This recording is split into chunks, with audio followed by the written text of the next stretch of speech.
11वें सवाल में क्या बोला है जानते हो? दो वेक्टर दिया गया है, उसको संरेख सिद्ध करना है। संरेख कैसे सिद्ध करोगे? दो तरीके होते हैं संरेख सिद्ध करने के। सुनो पहला तरीका क्या है? जैसे वेक्टर ए बराबर दिया है, वेक्टर ए बराबर दिया हो आपको x1 आई कैप, देखते चलना भाई, x1 आई कैप प्लस में y1 जे कैप प्लस में z1 के कैप। और कोई वेक्टर बी दे दिया जाए, वेक्टर बी बराबर क्या दे दिया जाए? x2 आई कैप प्लस में y2 जे कैप प्लस में z2 के कैप। इसको दोनों को संरेख सिद्ध करना है। संरेख तो संरेख कैसे सिद्ध होता है जानते हो भाई? संरेख सिद्ध करने का पहला तरीका, फर्स्ट मेथड क्या होता है कि आई कैप के बगल में जो है वेक्टर ए वाला, अब आई वेक्टर बी में आई कैप का जो बगल है उसको अपान में करो, x1 अपान में x2 बराबर, हाँ ये बराबर होना चाहिए, देख दो ये प्रोपोर्शनल होना चाहिए। x1 अपान x2 बराबर y1 अपान y2 बराबर z1 अपान में z2। अगर ये तीनों बराबर भाई अपान करने पर तो क्या हो जाएगा? संरेख हो जाएगा। ऐसे भाई दो तीन क्वेश्चन बनते हैं, इस पर देखो कराएंगे भी। पहली बात क्या है, अगर इसमें से कोई भी गलती से, सुनो पहले, इसका 2 आ रहा हो, इसका -2 आ जाए, इसका 2 आ जाए तो संरेख नहीं होगा। तीनों का +2 आना चाहिए, तीनों का -2 आना चाहिए, मतलब जो भी आए तीनों को वही आए, समझे कि नहीं? 1/2 आ रहा है तीनों को, तो तीनों को 1/2 आना है, समझा? ये पहला तरीका है। और सुनो दूसरा तरीका कैसे सिद्ध करोगे? दूसरा तरीका ये है भाई कि वेक्टर ए दिया है, वेक्टर ए बराबर, सुनो पहले, वेक्टर ए बराबर सिद्ध करना है वेक्टर बी नहीं सिद्ध करना है, वेक्टर ए बराबर लैम्डा टाइम्स या के टाइम्स आप वेक्टर बी सिद्ध करना है। के टाइम्स प्लस माइनस के टाइम्स, क्या प्लस माइनस के टाइम्स, नहीं समझ? समझा रहे हैं भाई, समझा रहे हैं आपको। समझाने के ये मतलब है कि आप वेक्टर ए है उसको बराबर वेक्टर बी, सामने कोई संख्या आ जाए, क्या आ जाए? संख्या। देखो जैसे, सुनो पहले हमारी बात सुनो, जैसे वेक्टर ए बराबर दिया है, क्या दिया है? वेक्टर ए बराबर दे दिया जाए 4 आई कैप प्लस में 6 जे कैप, ये दे दिया जाए, समझने की कोशिश करना। अब वेक्टर बी बराबर आपको दे दिया जाए, वेक्टर बी बराबर क्या दे दिया जाए जानते हो? कि 8 आई कैप प्लस में 12 जे कैप, ये दे दिया जाए। बोलेगा भाई ये क्या संरेख सदिश है? संरेख सदिश कैसे सिद्ध करोगे इसको? तो कैसे सिद्ध करो? सुनो पहले, वेक्टर ए लो, इधर देखो, वेक्टर ए दिया है कि नहीं दिया? वेक्टर दिया है ना, वेक्टर ए जो दिया है। अब वेक्टर बी बराबर बताओ क्या दिया है? वेक्टर बी ये दिया है कि नहीं? तो वेक्टर बी में कुछ कॉमन कर सकते हो क्या? 2 कॉमन कर सकते हो ना, 2 कॉमन करो तो क्या हो जाएगा बताओ? 4 आई कैप हो जाएगा नहीं हो जाएगा? प्लस में 6 जे कैप। ये है क्या बताओ? है क्या भाई बताओ? ये 2 इंटू वेक्टर ए। तो मतलब देखो, सुनो पहले इधर देखो, वेक्टर बी बराबर वेक्टर ए नहीं आया है, प्लस मतलब कोई संख्या से गुणा हुआ होकर आया है, नहीं समझे? गुणा होकर आया तो बोल दोगे ये क्या है? संरेख सदिश।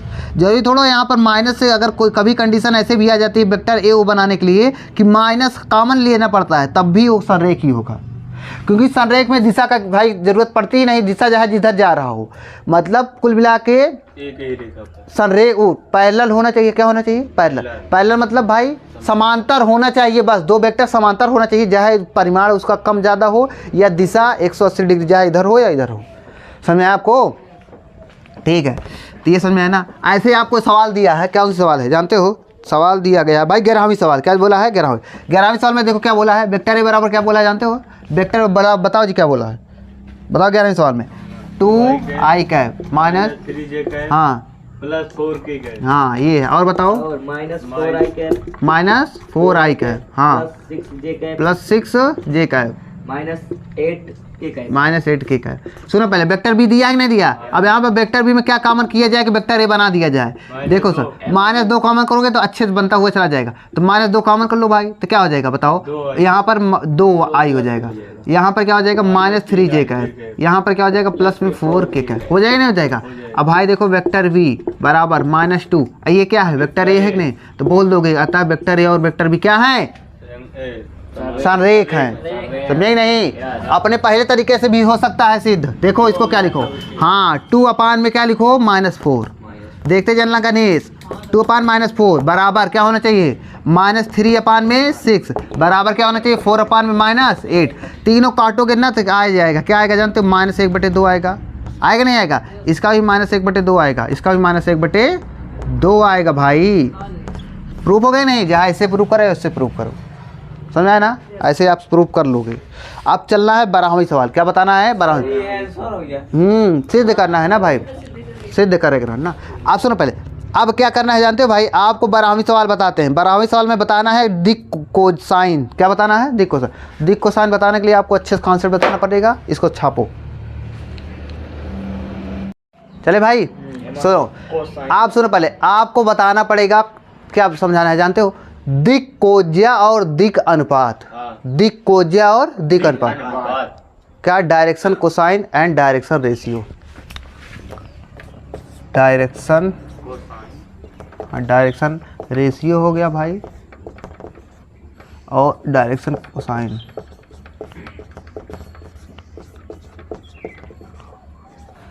इसका हिंदी होता है दिक अनुपात। जैसे मैं बोलूँ बहुत जल्दी याद समझ में आ जाएगा आपको। दिक अनुपात, इसका क्या होता है? दिक कोज्या। ठीक भैया, चलो पहले सुनो। पहले देखो, मान लेते हैं, आपको पता होना चाहिए भाई। अब 3D मतलब हम लोग वेक्टर पढ़ रहे हैं, इसमें 3 अक्ष होता है। क्या होता है? 3। कोज्या मतलब कोसाइन, समझे नहीं? कोसाइन की इंग्लिश है कोज्या। समझते चलो भाई।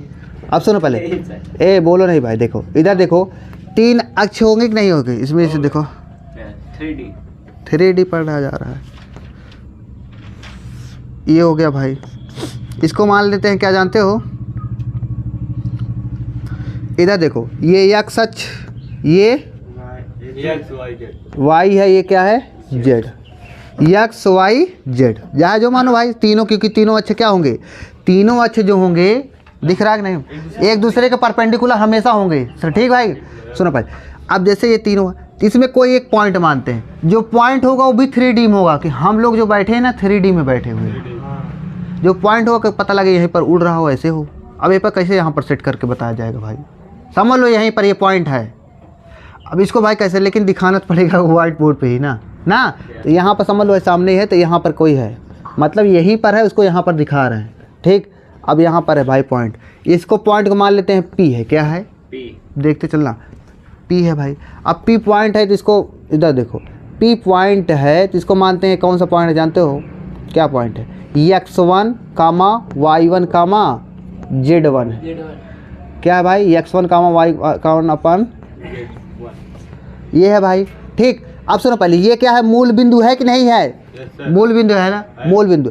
तो मूल बिंदु से भाई बच्चा बताओ, मूल बिंदु से कोई पॉइंट होता है तो पहले उसको क्या निकाल लेते हो? उसका आप निकाल सकते हो, क्या जानते हो भाई? पोजीशन वेक्टर निकाल सकते हो। स्थिर सदिश में बताया था कि नहीं बताया? कोई भी बिंदु का आप सभी का स्थिर सदिश निकाल सकते हो। कैसे निकलेगा? जैसे m बिंदु है तो OM वेक्टर, नहीं समझे? OP बिंदु है तो OP वेक्टर हो जाएगा। हो जाएगा भाई। तो इसका बताओ क्या हो जाएगा? इसका क्या हो जाएगा? OP वेक्टर हो जाएगा। OP वेक्टर क्या होगा? OP वेक्टर क्या होगा बताओ? OP वेक्टर हो जाएगा P बिंदु का स्थिर सदिश है। क्या है? P बिंदु का स्थिर सदिश है OP वेक्टर। इधर देखो, OP वेक्टर क्या हो जाएगा? OP वेक्टर क्या है? OP वेक्टर बराबर क्या हो जाएगा? x1 i कैप प्लस में y1 j कैप प्लस में z1 k कैप। नहीं समझ में आया आपको? ये क्या है बताओ? OP वेक्टर क्या है? P बिंदु का स्थिर सदिश।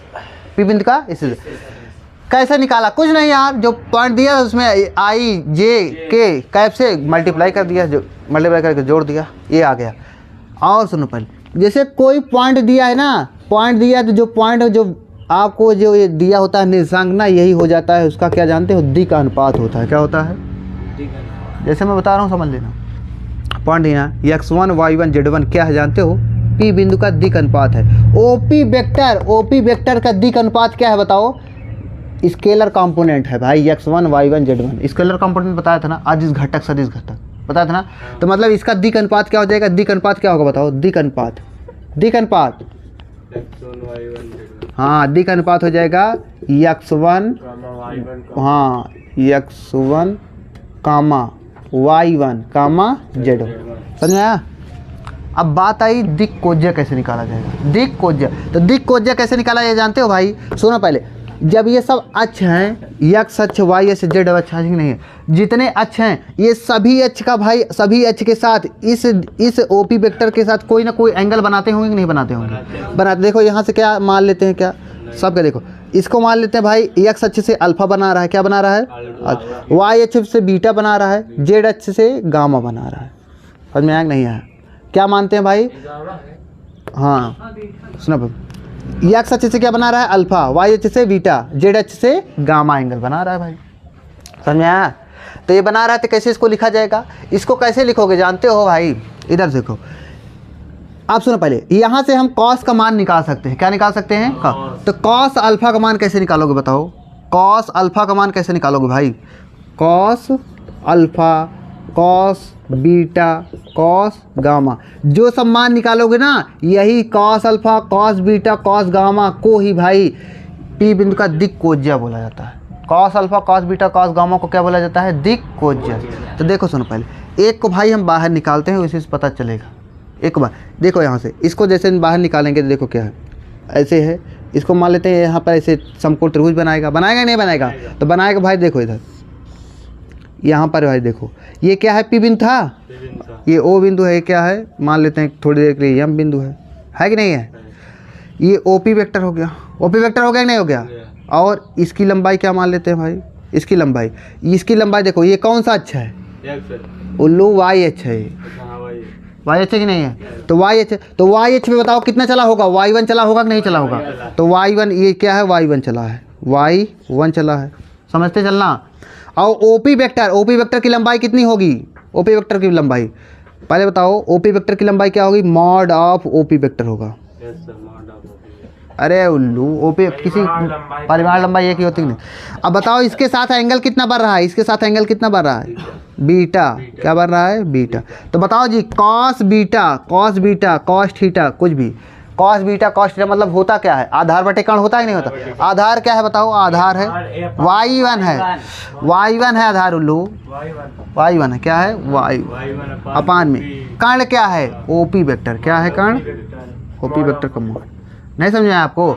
तो कॉस बीटा का मान y1 अपान में ओपी वेक्टर। ऐसे ही आप सभी का मान निकाल सकते हो, नहीं निकाल सकते?